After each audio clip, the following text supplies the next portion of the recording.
કેશોદથી મુંબઈ હવાઈ યાત્રા બંધ કરાયેલી સરકારની ઉડાન યોજના અભેરાએ ચડી છે। કેન્દ્ર સરકાર દ્વારા ઉડાન યોજના હેઠળ પ્રવાસન ક્ષેત્રે વિકાસ સાધવાના નાના હવાઈ મથકોને ધમધમતા કરવા આર્થિક સહાય જાહેર કરી। કેશોદ એરપોર્ટ ખાતેથી 3 વર્ષ પહેલા મુંબઈ કેશોદ મુંબઈ હવાઈ યાત્રા શરૂ કરવામાં આવી હતી, જેના કારણે પ્રવાસીઓ સહેલાઈથી ગીર અભયારણ્યમાં એશિયાટિક સિંહ દર્શન અને સોમનાથ મહાદેવના દર્શન કરી ગરવા ગિરનાર રોપવે યાત્રાનો લાભ ઉઠાવી રહ્યા હતા। ત્યારે અઠવાડિયામાં 4 વખત કેશોદ મુંબઈ વચ્ચે આવજા કરતી ફ્લાઇટ રદ કરી દેવામાં આવતા મુસાફરોમાં રોષ ફેલાયો છે।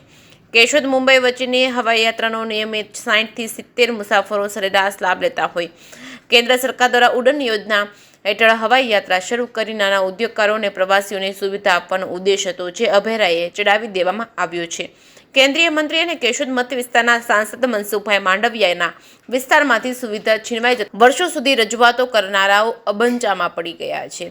પ્રધાનમંત્રી નરેન્દ્ર મોદી કેશોદ એરપોર્ટને આંતરરાષ્ટ્રીય એરપોર્ટ બનાવવા વહીવટી પ્રક્રિયા શરૂ કરી છે, ત્યારે અચાનક કેશોદ મુંબઈ હવાઈ યાત્રા બંધ કરી દેવામાં આવતા ફરીથી આ હવાઈ યાત્રા શરૂ કરવા પ્રવાસીઓ અને નગરજનો અને પ્રવાસન ક્ષેત્રે સંકળાયેલા વેપારીઓ દ્વારા માંગણી ઉઠવા પામી છે। જે કે ગુજરાતી સાથે રાજુ પંડ્યા, કેશોદ।